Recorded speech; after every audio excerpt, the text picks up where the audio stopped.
মেয়েরা খুব ভালো অভিনয় করতে জানে। কিসের অভিনয় জানেন? হাজার কষ্টে থাকলেও হাসি মুখে থাকার অভিনয়। লক্ষ্মী মেয়েদের 5টি বিশেষ গুণ: 1. অল্পতেই মাথা গরম হয়ে যায়। 2. মুখের উপর জবাব দিতে জানে। 3.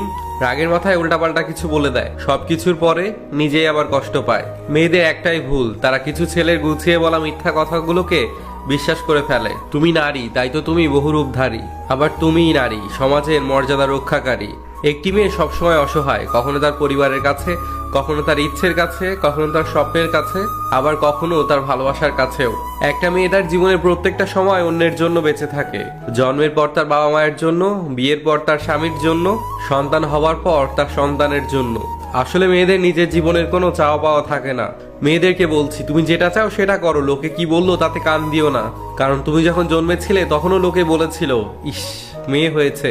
মেয়েদের দেওয়ার মতো উপহার হয়তো অনেক কিছুই হয়, কিন্তু সম্মান দেওয়ার থেকে বড় উপহার আর কিছুই হয় না। মেয়েদেরকে দায়িত্ব নিতে শেখাতে হয় না।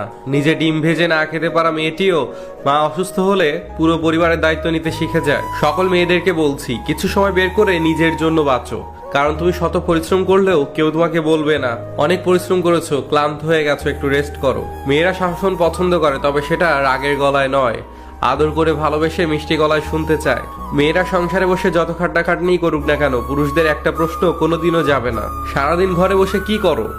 সব মেয়ে টাকা চায় না, কিছু মেয়ে সময়, সম্মান ও ভালোবাসাও চায়। মেয়েদের অর্ধেক জীবন মানিয়ে নিতে নিতেই চলে যায়, সেটা বাপের বাড়ি হোক বা স্বামীর বাড়ি। মেয়েরা সবসময় সত্যি কথা পছন্দ করে, কিন্তু বিশ্বাস করে মিথ্যাবাদীদের। মেয়েরা মিষ্টির থেকেও বেশি পছন্দ করে মিষ্টি কথাকে।